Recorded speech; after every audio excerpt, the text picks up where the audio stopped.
Monsieur le Président. Madame la Présidente, Monsieur le Premier ministre, mes chers collègues, nous sommes convoqués ici à un rendez-vous que nous n'avons ni souhaité ni organisé.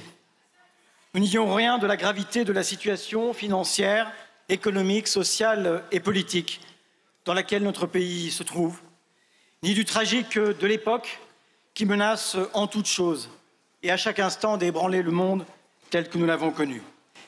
Mais il n'est qu'un responsable à la crise, à la débâcle, au désordre de notre pays, le président de la République et avec lui ces épigones aveugles dont vous êtes, Monsieur le Premier ministre, le premier apôtre. Un président battu dont la politique disqualifiée dans les urnes nous a conduits dans l'impasse dans laquelle nous sommes. La responsabilité politique, c'est l'obligation morale et publique des dirigeants de rendre les comptes sur leurs actes. Vous aimez la vérité? La voici. Emmanuel Macron n'a cessé d'abîmer le pays, d'appauvrir les pauvres, d'enrichir les riches, de tourner le dos à l'avenir qui n'est plus que la somme de ces petites lâchetés, de ces grands renoncements, sacrifiant l'école, l'hôpital, l'écologie, notre souveraineté. Vous nous demandez de partager avec vous le constat de la situation financière du pays. Je vous confirme le bilan accablant du macronisme en la matière. En 2017, le déficit était en dessous des 3%. Il est à plus de 5,2% aujourd'hui. La protection sociale était excédentaire. La voici déficitaire et la dette a augmenté de 1 000 milliards. La vie est curieusement faite. 40 ans à dénoncer la dette et à peine 8 ans à la creuser comme jamais. Monsieur le Premier ministre, vous ne ferez pas aujourd'hui de votre défaite une victoire. De l'absurde un haut fait.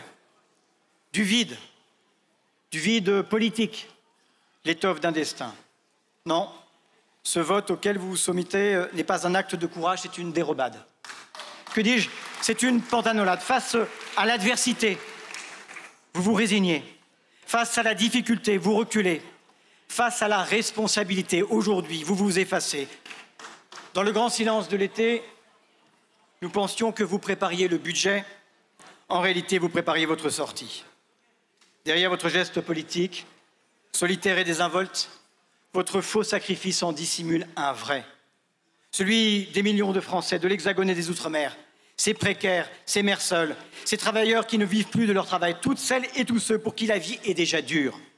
C'est sur leur dos, déjà courbés, hélas, que vous voudriez écrire votre légende, celle d'un futur roi qui aurait raison contre tous et pour qui la fin personnelle justifie les moyens publics et politiques.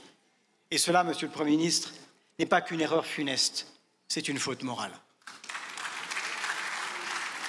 La politique gouvernementale peut à chaque instant tendre à la consolidation des privilèges ou au contraire à l'extension des démocraties. Elle peut être résignée à l'injustice ou animée d'une volonté irréductible de progrès. Un homme d'État se juge et se mesure à ce qu'il a voulu et pu faire à cet égard, à l'influence qu'il a exercée sur les réalités, aux effets concrets de son œuvre. Alors non, Monsieur le Premier ministre, vous n'êtes décidément pas Pierre Mendès France, de sont cela les mots. Et après-demain, le 10 septembre, direz-vous comme Louis de Funès dans La Folie des grandeurs en accompagnement la colère des Français, ils m'acclament. Vous voulez poursuivre dans l'errance et dans l'erreur. Car de quoi votre plan est-il le nom? Celui de la souffrance humaine, celui de l'injustice sociale, de l'inefficacité économique. C'est l'écrasement d'une croissance parmi les plus faibles d'Europe. C'est la restriction d'un pouvoir d'achat déjà atone. C'est l'augmentation promise du chômage. C'est l'abandon de l'impératif écologique. C'est l'étranglement des services publics. C'est ajouter de la crise à la crise. Il ne suffit pas d'être centriste pour être central. Triste destin que celui que vous promettez à notre pays. Madame la Présidente, mes chers collègues, nous, députés socialistes et apparentés, avons ces derniers mois exercé l'opposition comme on exerce le pouvoir, en responsabilité, en prenant des risques, en nous opposant chaque fois qu'il en allait des principes, chaque fois que se dessinait sous nos yeux l'union des droites, en faisant des choix parfois compliqués, en refusant de tenir a priori le compromis pour la part maudite de la politique, en ne perdant jamais de vue, surtout, les raisons de se battre, ni les hommes et les femmes pour lesquels nous nous battons ici.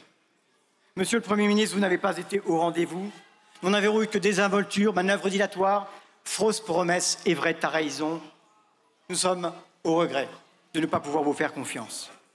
En votant aujourd'hui contre la confiance, les socialistes prennent la responsabilité d'affirmer qu'ils sont prêts, avec la gauche et les écologistes, à gouverner et à rechercher dans un même élan la stabilité politique et la justice fiscale, sociale, territoriale. Nos choix ne sont pas les vôtres, mais ils sont ceux des Français. Pas le travail, le capital. Pas les jours fériés, les héritiers. Pas le ruissellement, la redistribution. Pas les PME, les multinationales. Pas la récession, la relance. Nous proposons un autre chemin, celui des peuples qui refusent la résignation et regardent plus loin que leur chaîne.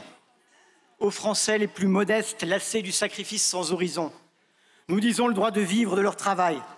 La baisse de la CSG que nous voulons, c'est 900 € de plus par an pour un salarié au SMIC, 1 500 € pour un couple gagnant 1 920 € chaque mois.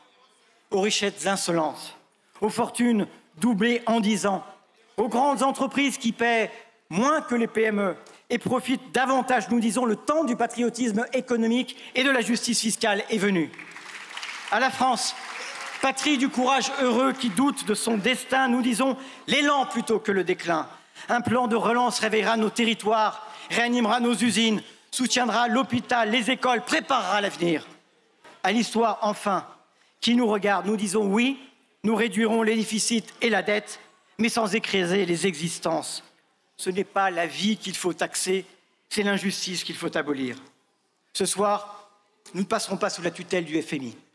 Les cartes vitales ne cesseront pas de fonctionner et la politique ne sera pas projetée hors de son orbite. C'est un nouvel horizon qui s'ouvre pour la gauche et pour le pays.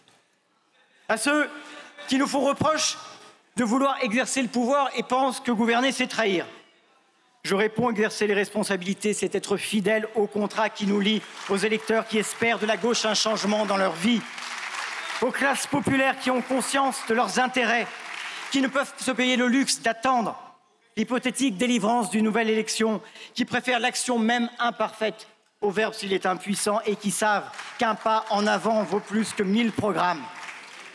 À ceux qui nous disent « il n'y a pas de majorité », je dis qu'il en existe une dans le pays. La majorité des vies difficiles, la majorité absolue des Français qui disent leur colère et leur refus d'une politique qui depuis 8 ans ne se préoccupe pas d'eux. Je dis qu'il en existe ici la majorité des députés élus dans l'élan de Front républicain, tenus à une seule exigence et une seule promesse, ne rien céder à l'extrême droite.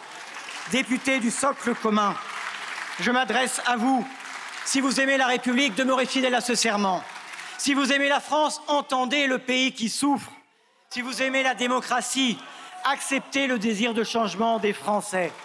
Oui, c'est désormais à la gauche arrivée en tête de gouverner. À celles et à ceux qui veulent assumer leur responsabilité de prendre l'initiative. Et comme socialistes, nous ne nous déroberons pas. Nous n'avons qu'une existence, servir, avec une autre politique, mais aussi une autre méthode.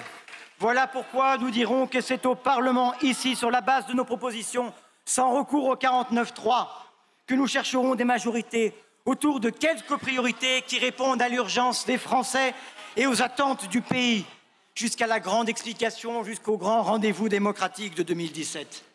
Négocier, ce n'est pas capituler ni renoncer à ses espérances. Ce n'est pas nier le dissensus, solder le désaccord ou fabriquer des majorités artificielles. Vous êtes la droite, nous sommes la gauche.